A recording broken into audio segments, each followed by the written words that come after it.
அவனும் பாய்சன் சாப்பிட்டுட்டு டூலர் எடுத்து அந்த பொண்ணு வீட்டில் போய் ஒன்றால் தாண்டி நாங்கள் வந்து குடும்பத்தோட சூசைட் அட்டன் பண்ணணும்னு சொல்லிட்டு சொல்கிறதுக்காக டூலர் எடுத்துகிட்டு போயிட்டான். கடைசியில் போகும்போது என்ன பண்ணிட்டான், என்னோடய ஒய்ஃபோட தம்பிக்கு வந்து all family suicide attempt message போட்டான். என் ஒய்ஃபோட தம்பி வந்து இங்கே சென்னையில் இருக்கோம், நாங்கள் திருச்சியில் இருக்கோம். கடைசியில் ஒய்ஃபோட தம்பி என்ன பண்ணிட்டான், இங்கேருந்து அவங்க ஒய்ஃபோட தங்கச்சிக்கு ஃபோன் பண்ணி அப்பா மாமாவும் அக்காவும் சூசைட் அட்டன் பண்ணிட்டாங்களாம், போய் பாருன்னதுக்கப்புறம் நாங்கள் 2 பேரும் வீட்டிலே சரிஞ்சிட்டோம் பாய்சன் சாப்பிட்டு. கடைசியில் 108 ஃபோன் பண்ணி எங்களை வந்து போயிட்டாங்க. பையன் அந்த பொண்ணு வீட்டுக்கு போனவன் என்ன பண்ணால், அந்த பொண்ணு வீட்டுக்கு முன்னாடியே வண்டியை போட்டு விழுந்துட்டு அவனை வந்து யாரும் கவனிக்கலை, ஏதோ குடிச்சிட்டு விழுந்துருக்காங்களோன்னு நினச்சிட்டாங்க. டைம் ஆக என்ன ஆகிடுச்சுன்னா, ஒரு மதியானம் ஒரு மணி போல் ஒரு போலீஸ்காரை பார்த்து இது மாதிரி வாயிலேருந்து நுர வருதுன்னு சொல்லிட்டு அவர் ஒரு 108 ஆம்புலன்ஸ் ஃபோன் பண்ணி வச்சிட்டாரு. அதுக்கப்புறம் தான் தெரியும் இது மாதிரி ஃபேமிலியோட சூசைட் அட்டன் பண்ணியிருக்காங்கன்ட்டு. அப்புறம் வந்து ஒய்ஃபை வந்து ஒரு 5 லட்ச ரூபா செலவு பண்ணி பார்த்தாங்க. என்னை வந்து ஜிஹெச்சில் அனுப்பிட்டாங்க மாமனார் வீட்டில். ஜிஹெச்சிலேருந்து டிஸ்சார்ஜ் ஆகி ஒய்ஃபை பார்க்குறதுக்காக போகிறேன். எனக்கு வெளியிலவும் தெரியல, ஹார்ட் பீட் அப்படியே குறைஞ்சிட்டே வருது. நானும் என் பையன் பார்த்துட்டே இருக்கோம். பையன் என்ன இதை பார்க்க வேணாம் இழுக்கிறான், என்னை வாங்கன்னு இழுக்கிறான். இருடா என்ன தான் பண்ணுறாங்க பார்க்கலான்னா அப்படியே கண்ணு முன்னாடியே ஒய்ஃபை இறந்துட்டாங்களா? இறந்துட்டாங்க. உண்மையிலே சொல்லனா துயரம்னு சொல்லுவாங்க, அது மாதிரி சொல்ல முடியாத அளவுக்கான ஒரு துயரம்னு. உங்களை பார்க்கும்போது எனக்கு உண்மையிலே உங்களை ஆறுதல் படுத்தவோ உங்களுக்கு தேற்றவோ என்ற உண்மையிலே வார்த்தைகளே சமாதானப்படுத்த முடியாது. இப்பயும் சொல்கிறேன், என் பையனுக்கு அவங்க அம்மா ஆசைப்பட்ட மாதிரி ஒரு பொண்ணை பார்த்து கல்யாணம் முடிச்சிட்டேன்னா என் பொண்ணாட்டி போன இடத்துக்கு நான் போய் சேர்ந்துருவேன். இல்லை சார், அவன் வந்து அனாதை ஆயிரவன்ற ஒரே காரணத்துக்காக தான் அவனுக்கு உயிரை வச்சுட்டு முதல் தடவை பண்ண தப்புனால தான் ஒரு உயிரை இழந்துட்டீங்க. நீங்கள் மறுபடியும் ஒரு முட்டாள்தனம் பண்ண பார்க்குறீங்களா சார்? நீங்கள் முதல் தடவை பண்ணிட்டீங்க, மதி இல்லாமல் பண்ணிட்டீங்க, விட்டுருங்க. 2வது தடவை நீங்கள் நினச்சா என்ன சார் அர்த்தம்? யோசிச்சு பாருங்க. கடைசி வரைக்கும் அவனுக்கு ஊர்லேருந்து திருச்சியில் சொந்த பந்தம் உறவு எதுவுமே வேணான்ட்டு. சரி, இல்லை சார், நீங்கள் வந்து சென்னையோட நீங்கள் யோசிக்கலாம். நீங்கள் கிடைச்சதெல்லாம் எனக்கு ஒரு புது உறவு தான். அதான் சார், அப்படிதான் நீங்க மனசு தேத்திட்டு நீங்க யோசிச்சு பாருங்க சார். இப்போ நீங்களும் மறுபடியும் சொன்ன மாதிரி சூசைட் பண்ணிட்டீங்கன்னா நாளைக்கு அவனுக்கு என்ன தோணும்? நம்மளால அம்மா போனாங்க, இப்போ அப்பாவும் போயிட்டாங்க, கடைசி வரைக்கும் அவன் வந்து கில்ட்ல இருப்பானா இல்லையா, குற்ற உணர்ச்சியில் இருந்துட்டே இருப்பானா? ஒருவேளை அவனும் அந்த முடிவு எடுத்து என்ன சார் பண்ணுவீங்க? அன்னைக்கு ஒரு மதி இல்லாமல் பண்ணிட்டீங்க, இன்னைக்கு அதை பண்ணுவேன்னு சொல்றீங்களா சார்? எனக்கு புரியுது உங்க நிலைமை. ஆனா இன்னைக்கு நீங்க உங்க மகனுக்காவது வாழணும். எனக்கு புரியுது, உங்களோட மனைவி இழப்பு எனக்கு புரியுது, என்னால் நான் புரிஞ்சுக்கிறேன், நான் இல்லைன்னு சொல்லலை, புரிஞ்சுக்கிறேன். ஆனா அன்னைக்கு எடுத்த ஒரு முட்டாள்தனமான முடிவை மீண்டும் ஒரு தடவை எடுக்காதீங்க. நீங்க முதல்ல ஒரு கவுன்சிலரை பாருங்க, தயவு செஞ்சு ஒரு மருத்துவரை போய் பாருங்க. நீங்க நல்லா தான் உங்க பையன் நல்லா இருப்பான். உங்களுடைய வாழ்க்கையில எந்த சூழல் உங்களை தற்கொலை வரைக்கும் கொண்டு சென்றுச்சு, அதை நீங்க எப்படி சாதுரியமாக கையாண்டு இன்னைக்கு இந்த நிலைமையில இருக்கிறீங்க? நான் வந்து பார்த்திங்கன்னா சின்ன வயசில் அப்பான்னா எனக்கு ரொம்ப பிடிக்கும். அப்பா வந்து அம்மா கேரக்டர் சரியில்லாமல் விட்டுட்டு போயிட்டாங்க. நான் எல்லாருமே வந்து 8 வயசு 10 வயசு ஏன் 18 வயசு அப்படி வேலைக்கு போவேன். நான்லாம் பார்த்திங்கன்னா 5 வயசுலேயே வேலைக்கு போயிட்டேன். என்ன வேலைக்குமா? வீட்டு வேலைக்கு. எனக்கு ஒரு தம்பி இருக்கான், அவனை பார்த்துக்க ஆள் இல்லை. நான் கொஞ்ச நாள் பார்த்துட்டு இருந்தேன். வீட்டில் அம்மா எங்கே வேலைக்கு போக மாட்டாங்க. பக்கத்து தெருவில் வந்து குழந்தைய பார்த்துக்கிற வேலை இருக்குது. 5 வயசுலையா? என்னை வந்து உங்கள் பொண்ணை அனுப்புங்க, உங்கள் பையனை நல்லா பார்த்துக்கிறாங்க, நாங்கள் பார்த்துருக்கோம், அதனால் வந்து நீங்கள் அங்கே அனுப்புங்க அப்படின்னு என்னை கூப்பிட்டாங்க. 5 வயசுல நீங்களே குழந்தைதாம்மா? அப்புறம் வந்து நைட்டில் தூங்கிக்கிட்டு இருக்கும்போது எனக்கு காலை பிடிச்சி தரன்னு வலிச்சுன்னு போவான். ஒரு மாதிரி தப்பான எண்ணத்தில். அப்போ அது எனக்கு புரியாது. ஆயா என்னை பேய் இழுத்துட்டு போகுது, சீக்கிரம் வாங்கன்னு கத்துவேன். கொஞ்சம் தூரம் போய் என்னை விட்டுட்டு போயிடுவான். அதாவது எப்படின்னா, அதுக்கப்புறம் ஒரு கட்டத்துக்கு அப்புறம் நான் எல்லா பசங்களும் பேக் மாட்டிட்டு ஸ்கூலுக்கு போகும்போது எனக்கு ஆசையாக இருக்குது, நான் படிக்கணுமா அப்படின்னு நான் கேட்டதுக்கப்புறம் அக்கம் பக்கத்தில் இருக்கிறவங்கெல்லாம் போய் அந்த பொண்ணை ஒரு எழுத்து படிக்க வை, இப்போ இருக்கிற பொட்டை பசங்க படித்தா அதாவது அதுக்கு முன்னுக்கு வர முடியும் அப்படின்னாங்க. 8 வயசில் கூட்டின்னு போய் 1ஆவதுல சேர்த்தாங்க. ஆமாம், எல்லாரும் கிண்டல் பண்ணுவாங்க, எரும மாடு மாதிரி இருக்கிற வந்து 1ஆவது படிக்கிறியே அப்படின்னு சொல்லிட்டு.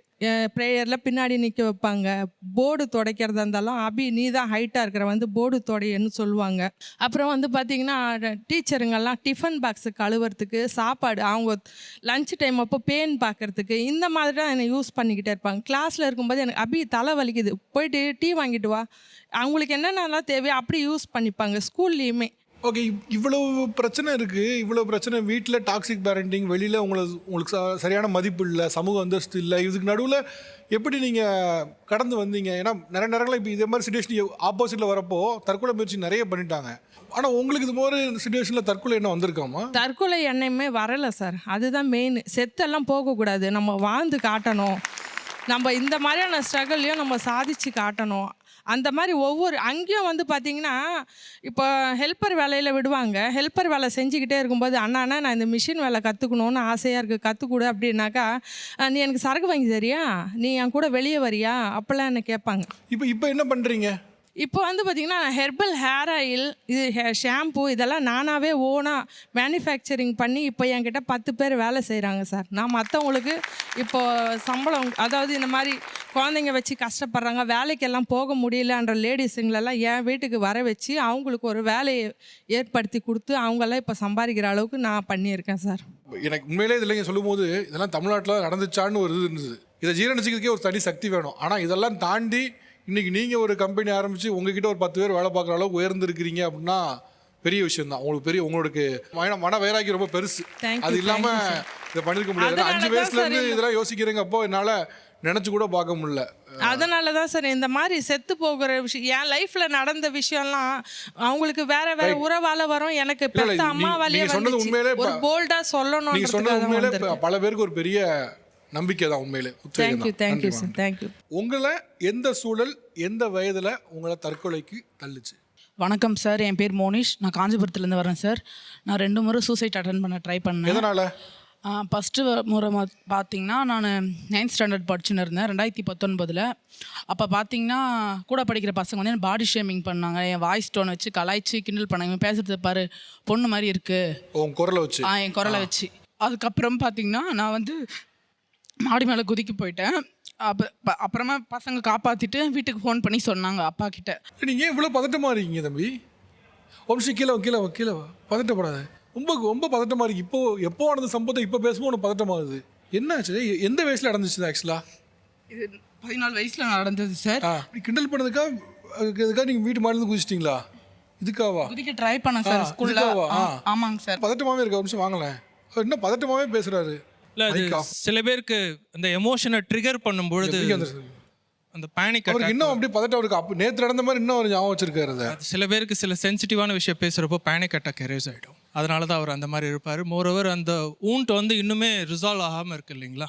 கொஞ்சம் ப்ரீத் இன் ப்ரீத் அவுட் பண்ணாருன்னா கொஞ்சம் செட்டில். அதுக்கப்புறம் நான் கவுன்சிலிங்கோ 2 ஹாஸ்பிட்டல் போனேன். உட்காரு. நீ ரொம்ப பதட்டமாக இருக்கு. நீ பேச பயமாக இருக்கு எனக்கு. புல்லிங் வந்து இது யாருமே வந்து எந்த ஸ்கூல்லையுமே பெருசாக இதை கவுண்டர் பண்ணுறதே கிடையாது. அது புள்ளி வந்து பண்ணும்பொழுது இவர் ரொம்ப பர்சனலாக அது எஃபெக்ட் ஆயிருந்தார் அப்படின்னா அது வந்து அவருக்கு ட்ராமாவாக மாறி அதுலேருந்து டிப்ரெஷனாக மாறும். இப்போ இவருக்கு என்ன கவுன்சிலிங் கொடுப்பீங்க? இப்போ இன்கேஸ் இது வந்து இண்டிவிஜுவல் சைக்கோதெரப்பின்னு சொல்லணும் சார். இன்னும் நம்ம இவர் இன்டேக் ஹிஸ்ட்ரிலாம் நம்ம எடுக்கணும். டீட்டெயில் சைக்கோமெட்ரிக் ஹிஸ்ட்ரிலாம் எடுத்தால் மட்டும்தான் இதை ரிசால்வ் பண்ண முடியும். சிபிடின்னு சொல்லுவோம். இவருடைய தாட் டுவர்ட்ஸ் தட் புல்லிங்கை வந்து ரீஃப்ரேம் பண்ணுவாங்க. அது ஒரு இன்டென்சிவ் தெரப்பி. அது ஒரு 5-6 செஷன் எடுத்தால் தான் சரியாகும். ஜூலை வந்து 21 வரப்போகுது. 21 பசங்களுக்கு பிறந்த நாள்லாம் வருங்க சார். எல்லாருக்கும் பர்த்டே வரும். என்னுடைய பர்த்டேக்கு வந்து எனக்கு வந்து ஃப்ரெண்ட்ஸே கிடையாது. என்ன ஏதாச்சும் கிண்டல் பண்ணுற போகிறாங்க. நான் எந்த பசங்கிட்டையுமே நான் அதனால் பேச மாட்டேன். நானே கேக் வாங்கினது நானே வெட்டுவேன். அதை கூட வீடியோ வச்சுருக்கேன். போன வருஷம் அப்படி தான் நான் செலிப்ரேட் பண்ணேன். அது வந்து கொஞ்சம் எனக்கு கஷ்டமாக இருக்குது. இப்போ கூட நான் இந்த ஷோக்கு எதுக்கு வந்தேன்னா ஒரு முறையாச்சும் நான் டிவியில் வந்துடணும். அதுக்காக தான் சார் வந்தேன். இதுவே எனக்கு ஒரு வெற்றி தான் சார். என்னை கிண்டல் பண்ணுங்க எதுக்கு அட்லீஸ்ட் நான் இதுலையாச்சும் வந்து பேட்டி கொடுத்தனேன்னு நான் சொல்லுவேன். அதுக்காக நான் வந்தேன் சார். இங்கே வேறு ஒன்றும் இல்லை.